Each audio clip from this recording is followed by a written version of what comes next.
सुपिंदर कौर के हत्यारों को क्या छोड़ दे सेना? अब गिरफ्तार कर रही है तो आप कह रहे हैं कि गिरफ्तार मत करिए, अगर गिरफ्तार करेंगे तो नतीजे खतरनाक होंगे। बोलिए आप। कत्ल किया है उसको फांसी होनी चाहिए। जो भी कातिल है वो कोई भी है, आज तक में हमारी डिमांड रही है, जो निहत्ते कत्ल है ये कोई भी मजहब इजाजत नहीं देता, हम इसको कंडेम करते हैं, नहीं देता है, कहाँ नहीं देता? धर्म पूछकर मारा है। ये अच्छी बातें मत करा करिए। मजहब नहीं सिखाता, मजहब की वजह से मारा है, धर्म पूछकर मारा है, धर्म पूछकर मारा है, लाइन लगाकर आईडी कार्ड देखकर धर्म पूछकर चुन कर मारा है। हरबख्श जी, मुझे समझ नहीं आ रहा, इस्लामिक आतंकवादियों के खिलाफ आप नहीं बोल पा रहे हैं। माफी के साथ हरबख्श जी, हैरानगी है। इस्लामिक आतंकवादियों ने गुरु तेग बहादुर के साथ क्या किया था? शीशगंज गुरुद्वारा चांदनी चौक गर्दन काट दी थी। वही इस्लामिक आतंकवादी, वही सोच है जिन्होंने सुपिंदर कौर की हत्या की है। आप नहीं बोल पा रहे हैं, आपके लिए पार्टी का धर्म बड़ा हो गया। क्या कर रहे हैं आप हरबख्श जी? आप बोल रहे हैं उनको नहीं, उनको छोड़ दो, उनको छोड़। महबूबा मुफ्ती कह रही है कि नतीजे भुगतने पड़ेंगे। के अंदर ना पंजाब के अंदर यही हुआ था क्या? किसानों को पंजाब के अंदर यही हुआ था, बच्चों से निकाल कर, ट्रेनों से निकाल करके हिंदू भाइयों को छोड़ दिया जाता था। हर बार बोलते हो और आप मजहब को बदनाम करते हो, मार दिया जाता था। हरबख्श जी माफी, इस्लामिक आतंकवाद के खिलाफ बोल दिया मैंने।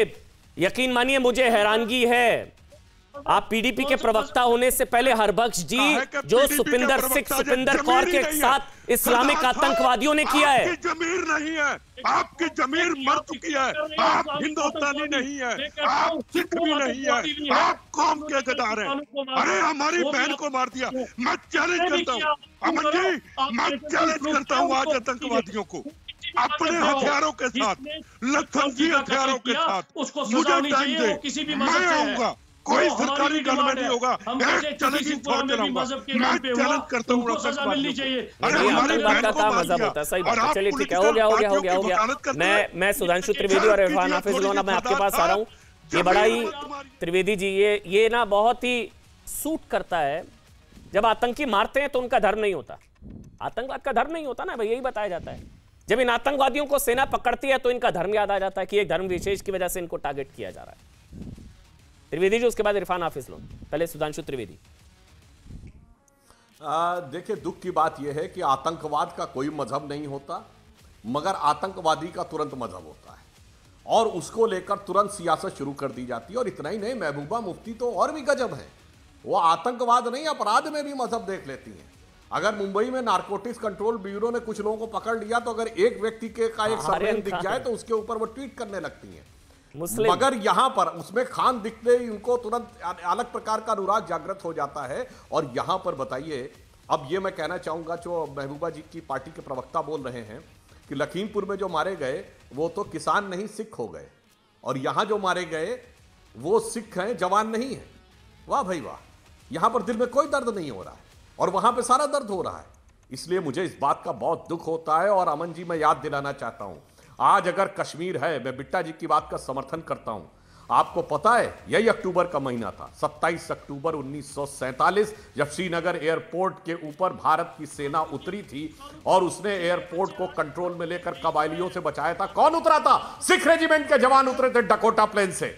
सिखों ने उस समय एक महत्वपूर्ण भूमिका सिख रेजिमेंट ने निभाई थी इस कश्मीर को बचाने में। और दुख की बात है हरबख्श जी, सुनिए, सन 47 से पहले सिखों की सबसे बड़ी आबादी किस शहर में थी? लाहौर में। और देखते देखते 4 साल में गायब हो गए। 30-35% आबादी थी सिखों की लाहौर में, हिंदू सिख मिला के 2/3 थे, और 4 साल में मार दिए गए, खत्म कर दिए गए। और आपकी नेता कहती पाकिस्तान से बात करो। गजब है भाई, गजब है भाई। उसके बाद भी आप कह रहे हैं बड़ी भक्तिभाव की बात कर रहे हैं। लखीमपुर याद आ रहा, लाहौर क्यों नहीं याद आता भाई? चिटी सिंहपुरा के जो कातिल थे, जिन्होंने भी मारा 37 सिखों को, उनका कत्ल। आज सुपिंदर कौर के बारे में एसआईटी बिठाइए, दिखाइए। एसआईटी क्या, आतंकियों को ठोक रही है सेना, और क्या चाहिए? चिट्टी सिंहपुरा की घटना कब हुई थी? चिट्टी सिंहपुरा की घटना कब हुई थी? सन 2000 में। उसके बाद कितनी बार आपकी सरकार रह चुकी है? क्या किया? खुद मियां फजीहत, दूसरों को नसीहत। अरे अपनी सरकार में क्यों नहीं किया भाई? कैसे हुआ? अरे ये बताइए, आपकी सरकार 2000 के बाद कई बार रह चुकी है। कत्लेआम हुआ, और शहादत 100 बातों हुई। की बात बताऊं आज आपको अमन बिंदु जी की हुई, देखिए, बिंदु जी जब की जाकिर हुई, मूसा ये ऐलानिया कहता है, वाले की हुई, यार बार-बार एक और चलिए बोल रहे हैं। हरबख्श जी ऐसा करते हैं ना, अगर आप राष्ट्रीय बोलेंगे चैनल तो पर बहस की ओवरलैप मर्यादा होगा। नहीं हाँ है वही तो ऐसे नहीं अच्छा बोला करिए, लगता। आप सबके हरबख्श जी में रुकिए बोल रहे रुकिए, मैं आपको आतंकियों को बचाने का पूरा मौका दूंगा। अपने मुझे पता टर्न आपकी पे पार्टी बोलिए, लाइन है, तो पूरा बेटर बचाइएगा। त्रिवेदी जी कंप्लीट कर लो, उसके बाद हरबख्श जी आप बचाइएगा आतंकियों को। बोलिए आप त्रिवेदी जी। मैं सिर्फ ये कह रहा हूं, हाँ अभी ऑडियो देखिए, मेरा सिर्फ हरबख्श ये जी कहना है हाँ कि त्रिवेदी जो लोग ये कहने का प्रयास करते हैं कि ये सारी की सारी चीजें एक पर्टिकुलर नजरिए से देखी जाएं, तो मैं सिर्फ ये कहना चाहता हूं कि जब नेशनलिज्म का इशू आता है तो आप देश के साथ खड़े हुए क्यों नजर नहीं आते? आप हमेशा कश्मीर को सेपरेटिस्ट करने वाली बात के ऊपर क्यों नजर आते हैं?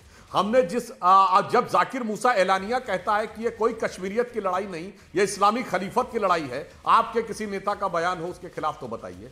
ISIS के झंडे दिखते हैं, कोई नेता का बयान हो उसके खिलाफ तो बताइए। जब मसर्रत आलम ये नारा लगाता था मेरी जान पाकिस्तान पाकिस्तान, उसके खिलाफ कोई बयान हो तो बताइए।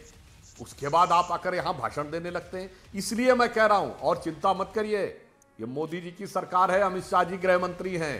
अमा मियां, हम लोगों की तरफ एक कहावत होती है, अमा मियां वो दिन लद गए जब उस्ताद लल्लू का फाख्ते उड़ाया करते थे। बहुत दिन फाख्ते उड़ा लिए आप लोगों ने और 2-3 परिवारों ने जिन्होंने कश्मीर पर राज किया। अब कश्मीर के हर आम को, हर आवाम को वो सारी सुविधाएं मिल रही हैं जिनसे उनको आज तक महरूम रखा गया था। इसीलिए कश्मीर बदल रहा है और यही इस बात का प्रमाण है कि खिसियाहट और बौखलाहट में जाकर वो ये ज़र-रैयत कर रहे हैं, क्योंकि पिछले लंबे समय से वो कश्मीर में कुछ भी करने में सफल नहीं हुए। और पिछली सरकार में, एक लाइन और कह दूं साहब, पिछली सरकार में जानते क्या था? उनका जलवा और उनकी रेंज कहां तक थी?